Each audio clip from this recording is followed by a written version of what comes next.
Salam sejahtera Malaysia, denyut nadi suara rakyat bergema di channel ini. Terbaru daripada Ahmad Mursi, diterbitkan di harapandaily.com. Saya suka dengan wartawan ini, Ahmad Mursi. 5 Jun. Tajuk dia, dosa terampun kalau PAS menang pilihan raya. Inilah Khawarij. Aduh, ini paling, saya pun pelik jugalah. Macam mana kalau PAS menang boleh terampun dosa? Ini bukan perang macam zaman-zaman dulu waktu zaman Nabi kah? Ini bukan, ini hanya pilihan raya. Kata Tuan Ibrahim, apabila Islam menang dalam pilihan raya, dosa terdahulu akan diampunkan. Dosa yang mana satu nih? Dosa yang mana satu? Dosa yang menambah cabutan perjudian itu? Itukah? Atau dosa yang mana satu? Tidak pastilah. Maka di bawah contoh, apabila PAS menang, maka dihapuskan judi. Inilah saya lupa. Tapi dia saya rasa lucu. Inilah yang saya rasa lucu. Tapi dia lupa. Ketika kerajaan tebuk atap Perikatan Nasional, PAS naikkan cabutan judi.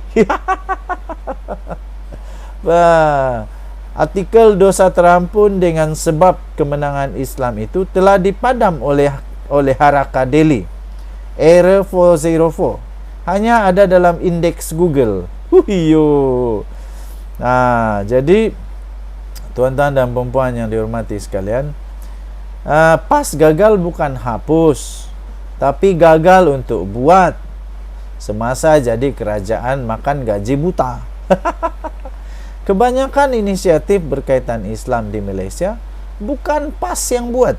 Sekali lagi, kebanyakan inisiatif berkaitan Islam di Malaysia bukan PAS yang buat. Mahkamah Syariah, Bank Islam, Universiti Islam, SMK Agama, KAFA dan lain-lain terbaru perkenal hadith 40 di sekolah. Hal ini disebabkan Islam di mata PAS hanya hudud. Pembangunan basmi kemiskinan pula bukan hal Islam. Sebab itu sengaja dilambatkan. Jika anggap Islam menang hanya bila PAS menang, maka itulah Khawarij. Oh begitu. Saya baca balik tulisan daripada Ahmad Mursi ini. Jika anggap Islam menang hanya bila PAS menang, maka itulah Khawarij. Kerana nanti dianggap kerajaan selain PAS itu bukanlah Islam, maka lahirlah gulu dan takfiri. Sekian banyak kerajaan Madani lakukan kebaikan Islam, PAS tetap anggap Islam belum menang. Saya ulang balik. Sekian banyak kerajaan Madani lakukan demi kebaikan Islam, PAS tetap anggap Islam belum menang. Sebab itu pengikut PAS sanggup lakukan dosa besar seperti kazaf demi kononnya memenangkan Islam. Saidina Osman dan Saidina Ali bukan dibunuh oleh musyrikin Quraisy atau orang kafir atau orang munafik. Mereka syahid dibunuh oleh Khawarij yang anggap diri mereka berjuang demi Islam. Okey, so ini anda boleh baca di Harapan Daily, harapandaily.com, 5 Jun 2024. Dosa terampun kalau PAS menang pilihan raya, inilah Khawarij, oleh Ahmad Mursi. Denyut nadi suara rakyat bergema di channel ini. Jangan lupa tekan butang subscribe, like dan share. Malaysia kita punya, cinta Malaysia kita jaga kita. Kita jumpa lagi, bye bye. Salam sejahtera Malaysia, denyut nadi suara rakyat bergema di channel ini. Soalan demi soalan tentang PAS. PAS di mana waktu ini? Waktu kejadian ini berlaku, PAS di mana? Ini terbaru. PAS pergi mana? Masa rumah penduduk Jalan Atas Paloh kena roboh. Sekali lagi soalan dia.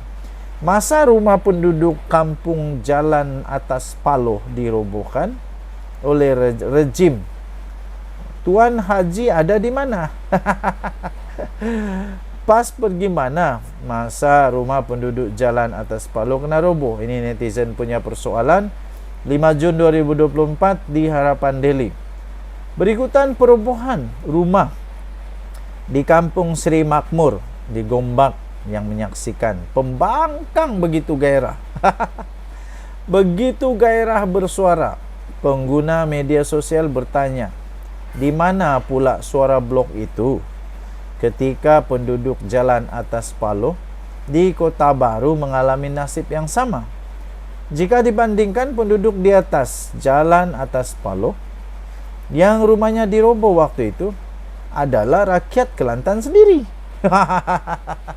Waktu rakyat sendiri kena, di mana pas?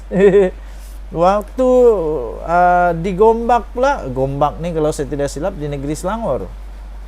Waktu di kampung Sri Makmur di Gombak, bukan main lagi bersuara.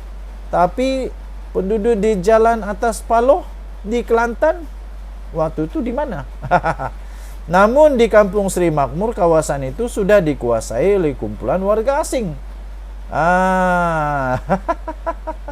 Maka dengan itu, Kerajaan Selangor di bawah Datuk Seri Amiruddin Syari telah memberikan pampasan dan penempatan semula kepada penduduk asal saja. Exco Kelantan Hilmi Abdullah ketika sidang Dun Negeri pada Mac tahun ini pernah berkata, mengikut undang-undang, semua penduduk setinggan yang duduk di tanah milik kerajaan tidak layak menerima sebarang pampasan. Wah, rasanya PAS sudah lupa tentang perkara ini. Cuba tanya balik Exco kerajaan ini. Cuba tanya balik, pergilah tanya balik. Kalau lah masih ingat, jangan pula macam Mahathir kan, Mahathir mudah lupa. Sudah tua bang, janganlah marah-marah dia. Exco Kelantan, coba tanya Exco Kelantan ini, nama dia Hilmi Abdullah. Ketika dalam sidang Dun Negeri pada Mac tahun ini, dia pernah berkata, mengikut undang-undang, semua penduduk setinggan yang duduk di tanah milik kerajaan tidak layak menerima sebarang pampasan. Justru warganet mempersoal mengapa pembangkang, terutamanya PAS, tiba-tiba beria-ia sangat mahu dilihat juara dalam soal kampung Sri Makmur. Sedangkan kumpulan itu juga yang mengabaikan penduduk kampung atas Jalan Paloh. Yang dekat Kelantan tu sah-sah orang Kelantan, tapi kena hambat juga. Yang dekat Selangor ni sah-sah majoriti bukan orang asal Selangor. Logik juga kena hambat. Komen pengguna X. Serangan balas netizen terhadap PAS berikutan Ketua Pemuda PAS Selangor, Muhammad Sukri Omar, terus membangkitkan soal Al-Quran yang didakwanya tertimbus di bawah runtuhan rumah di kampung Sri Makmur. Menurut mereka, PAS cuba mengalihkan isu sebenar, menggunakan isu Al-Quran untuk menyerang kerajaan. Untuk rekod, perobohan rumah di kampung Sri Makmur dilakukan selepas banyak peluang telah diberikan kepada penduduk kampung berkenaan sejak 3 tahun yang lalu. Notis berpindah dari perkampungan itu juga sebenarnya telah dikeluarkan lebih awal sejak 2006, namun terdapat penduduk yang enggan mematuhi arahan berkenaan. Untuk mendapatkan berita lengkap, sila layari harapandaily.com 5 Jun 2024. Tajuk, PAS pergi mana masa rumah penduduk jalan atas Paloh kena roboh? Netizen tanya. Kita jumpa lagi, bye-bye.